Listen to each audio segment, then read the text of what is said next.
बिस्मिल्लाहिर्रहमानिर्रहीम। दोस्तों, मैं सिराज अहमद आपकी खिदमत में हाजिर। आज जो है ना, बड़ा एक संडे का दिन और काफी एक भरपूर पिछला दिन गुजरा, और वो था बुनियादी तौर पर पंजाब बार काउंसिल के इलेक्शन थे। और उसमें जाहिर है कि वोगला के साथ साथ एक जो हमारी आम कम्युनिटी है, शहरी जो हल्के हैं, वो भी उसके साथ इन्वॉल्व होते हैं। किसी की दोस्तें होती हैं, किसी की रिश्तेदारियां होती हैं। तो बहरहाल जो नताइज थे वो हस्ब तवक्को आए। उसमें एक सीट थी जिसके ऊपर बड़ा कंपटीशन काउंट हो रहा था, वो डीडी खान की सीट थी, जिसके ऊपर अजमत इस्लाम गिलदई और आरिफ खान गुरमानी के दरमियान मुकाबला चला रहा था। बड़ी क्लोज फाइट हुई और बड़ा नेक टू नेक चले। और इलेक्शन का नतीजा तो इस तरह था जिस तरह एक बाल एक रन, एक बाल एक रन, कुछ इस तरीके से चल रहा था मामला।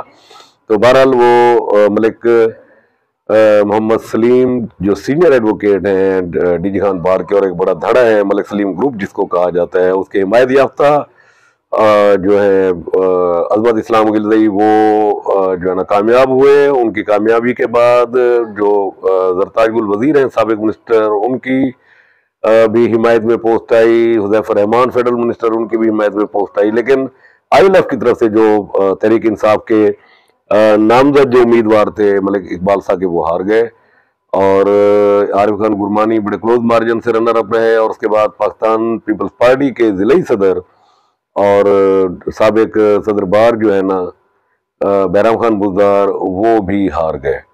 तो अजमत इस्लाम गिलदई की एक अच्छी विन थी, एक बहुत कंपटीशन हुआ, एक तवक्को बहरहाल इस हद तक नहीं थी जिस तरह हद तक कंपटीशन हुआ है। ये जरूर था कि मुकाबला है, लेकिन इतनी क्लोज फाइट जो है ना कि तवक्को कोई नहीं कर रहा था। हस्ब तवक्को राजनपुर से बड़े फेवरेट हैं पीर इमरान अकरम बोदला। उनकी कामयाबी की पहले से भी तवक्को थी और वो बड़े वाज़ेह मार्जिन से जीते हैं। कोटदू से हमारे दोस्त हैं अब्दुल अजीज खान लुंड, वो भी मेंबर पंजाब बार काउंसिल हुए। पाकिस्तान पीपल्स पार्टी के नजरियाती पुराने कारकुन हैं। उनका अपना इखलाक और ताल्लुक इस तरीके से है कि हर जगह पर उनके नाम का जो है ना एक डंका बज रहा था। उन्होंने ये सीट विन की। लिया से गजू शाह जो है ना, वो गजनफर शाह, जिसको गजू शाह कहते हैं, उनका निकनेम है, बड़े फेवरेट थे वो। आखिरी दिनों में एंटर हुए और विन कर ली सीट। तो हस्ब तवक्को, हस्ब जो है ना जो एक आइडिया था उसके मुताबिक नताइज हैं। एक सीट अनप्रेडिक्टेबल थी, उसका भी फैसला हो गया, वो अजमत इस्लाम गिलदई ले गए। बार के तमाम कामयाब होने वाले दोस्तों को मुबारकबाद। और जो लोग हारे हैं उनके लिए हार्ड लक कि आप कोशिश करें, मेहनत करें, नेक्स्ट टाइम आपकी भी बारी आ सकती है। फैसला जमहूर का कबूल करना पड़ेगा, इसके अलावा ऑप्शन कोई नहीं हमारे पास कि वोगला दोस्तों की राय का एहतराम होना चाहिए, वोटर की राय का एहतराम होना चाहिए। उन्होंने जो वोट दिए हैं वो कुछ सोच कर ही दिए होंगे, और यकीनन उनका जो फैसला है वो सर आंखों पर। तो ये थे पंजाब बार काउंसिल के इलेक्शन। रात तक मसरूफियत रही इसके ऊपर। आज जो 185 के हवाले से भी थोड़ी सी गुफ्तगू करते चलेंगे जी। डेरा गाजी खान कौमी असम्बली का हल्का NA 185 ज़िमनी इलेक्शन 23 नवंबर को, आज यकम है, तो यूं समझ लें कि 22 दिन बाकी रह गए पोलिंग को। तो एक अभी उम्मीदवार बाकी थे, नून लीग की टिकट के ख्वाहिशमंद थे सैयद अब्दुल हलीम शाह साहब, एक MPA। उनकी वज़ीर आज़म से मुलाकात हुई। ज़ाहिर है गिले शिकवे भी हुए होंगे। और उसके बाद फिर उन्होंने उनकी अपनी जो फेसबुक ID है वहाँ से तस्वीर शेयर हुई, और उसके साथ ही ये तहरीर कि उन्होंने मुस्लिम लीग नून के साथ चलने का फैसला किया है। तो महमूद कादर खान लगारी की जो मुमकिन हिमायत है उसके अंदर मजीद इजाफा हो गया। सैयद अब्दुल हलीम शाह तवक्को कर रहे थे कि जल्द वो अनाउंस करेंगे और उसके बाद वो अपनी इंतखाबी मुहिम का आगाज करेंगे महमूद कादर खान के लिए। तो वो भी हो गया। और इस वक्त तक NA 185 के ऊपर जो मुकाबला है, ज़ाहिर है वो पाकिस्तान पीपल्स पार्टी और पाकिस्तान मुस्लिम लीग नून के दरमियान है। रिवायती सियासी जमातें, रिवायती हरीफ घराने, लिगारी खोसा, मैं बार बार जिक्र कर रहा हूँ। अददी एतबार से मैं जो जिक्र करता हूँ वो ये है कि लिगारी ग्रुप को एक वाज़ेह बरतरी हासिल। सरदार उसामा फयाज लिगारी MPA, सरदार अली यूसुफ लिगारी, सरदार मोहम्मद अहमद खान लिगारी MPA, सरदार अमार खान लिगारी MNA, ये सब लोग हल्कों के अंदर निकले हुए हैं। उसामा अब्दुल करीम महमूद कादर खान के साथ कैंपेन कर रहे हैं। हनीफ खान की पिताफी ने अच्छे प्रोग्राम दिए हैं, वो शहर के अंदर जब महमूद कादर खान आते हैं वो उनके साथ कैंपेन कर रहे हैं। तो एक बड़ा धड़ा, एक बड़ा ग्रुप वो अपनी अपनी जगह पर एफर्ट कर रहा है, कोशिश कर रहा है। वर्सेस खोसा हाउस, सरदार दोस्त मोहम्मद खान खोसा, उनके भाई उनके साथ एक दो प्रोग्राम में जरूर शरीक हुए।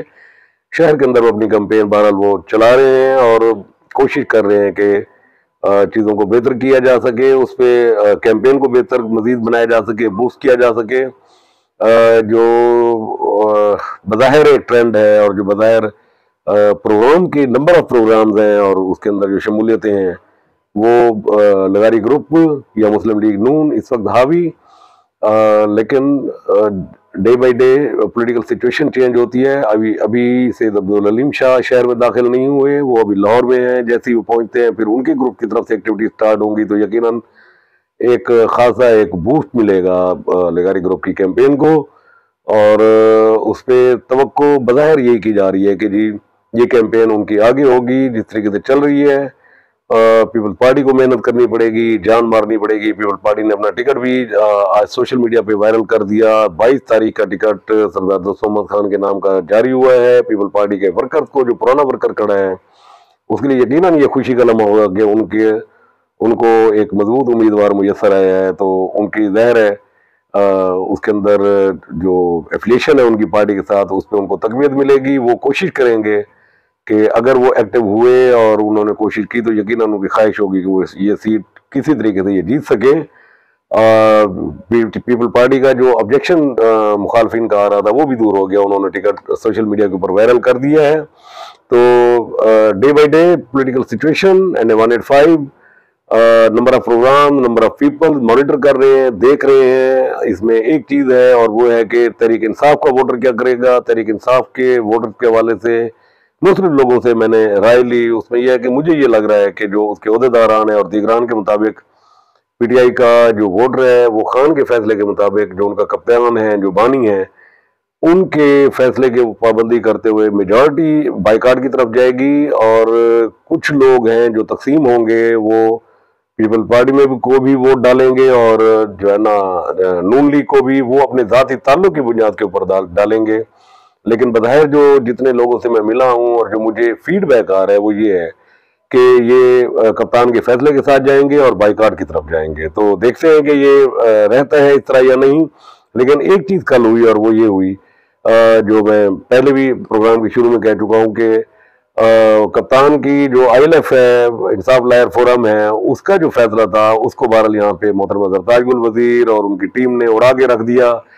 और ILF के जो मंजूर शुदा नॉमिनेट जो कैंडिडेट थे मलिक इकबाल साकिब, उनको उन्होंने वोट नहीं डाला और उन्होंने अपने जाती ताल्लुक की बुनियाद के ऊपर, ताल्लुक उनका भी PTI से है, अजमत इस्लाम गिलज़ई का, लेकिन ILF के जो नॉमिनेट थे वो थे मलिक इकबाल साकिब, तो वो हार गए और अजमत इस्लाम गिलज़ई जीत गए सीट। बहरहाल जो है ना अब ये कहा जा रहा है कि काश अगर वो इस तरह होता तो हम कहते कि ILF जीती है। इस वक्त वो जीत जो है ना वो मलिक सलीम एडवोकेट के खाते में जा रही है कि मलिक सलीम के हिमायत याफ्ता ग्रुप की तरफ से जो अजमत इस्लाम गिलज़ई हैं वो बने हैं। दीगरान ने भी फोटो लगाकर इस जीत को अपने खाते में डालने की कोशिश की, लेकिन बहरहाल credit goes to Malik Salim. Malik Salim बहरहाल एक बड़ा नाम है डीजी खान की बार का, और यकीनन उनका चलना, उनके साथ कैंपेन करना एक बड़ी अहमियत वाली बात थी और ये मैटर करती है बात।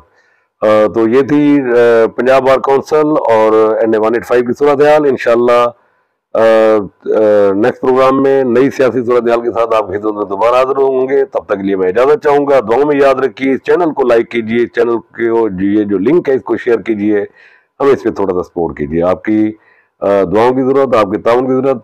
कल तक के लिए इजाजत, अल्लाह हाफिज।